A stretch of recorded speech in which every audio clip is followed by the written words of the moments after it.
that Jim is the most qualified to speak to us this morning is that he still plays rugby, and he's a member of an Irish folk and rock band.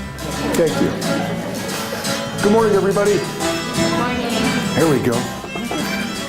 Thank you, Kyla.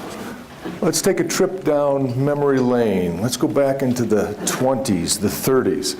I know that'll be hard for some of us younger people. Think of a machinist back at that time, having to run a lathe.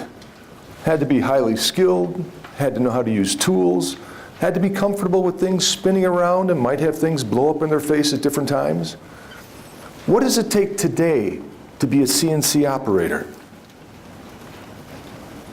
Ability to read directions? Know how to program the computer.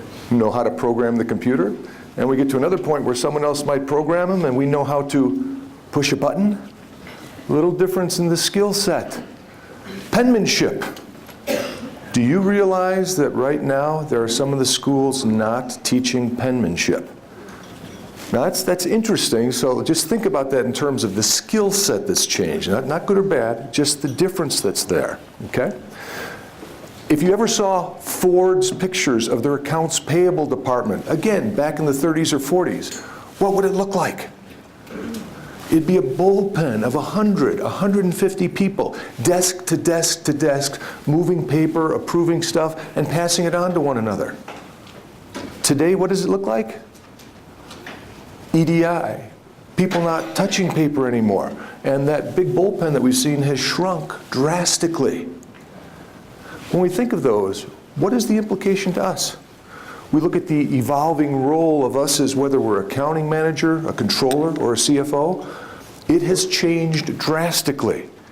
And I think the things that we need to be aware of is how do we stay ahead of the change? Because if we don't, we will quickly be left behind. Let me give you one quick example, and then I'm going to go to some of the items we're going to cover. Does anybody have Alexa in their house? We have one Alexa. Ooh, are we listening to everything? No, I hope recent, and for those that don't know, Alexa is that little box that goes into the internet. So you say, good morning, Alexa, what is the temperature outside? And she says, it's 70, it's 60, snow's coming, you name it, okay? But it's also on all the time.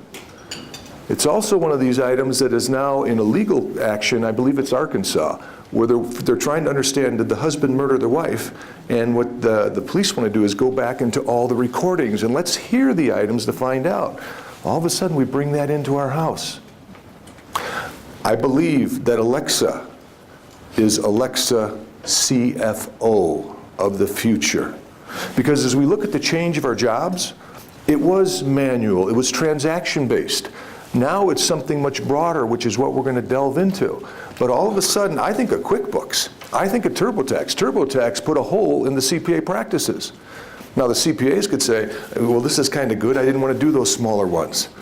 But the danger is when people use TurboTax, it's like the Holiday Inn commercial. I'm a tax preparer right now. I'm qualified. And Alexa programmed to work with a QuickBooks. Alexa, what's my current ratio? Alexa, what does a current ratio mean? You said that my working capital position is hurt. What should I do?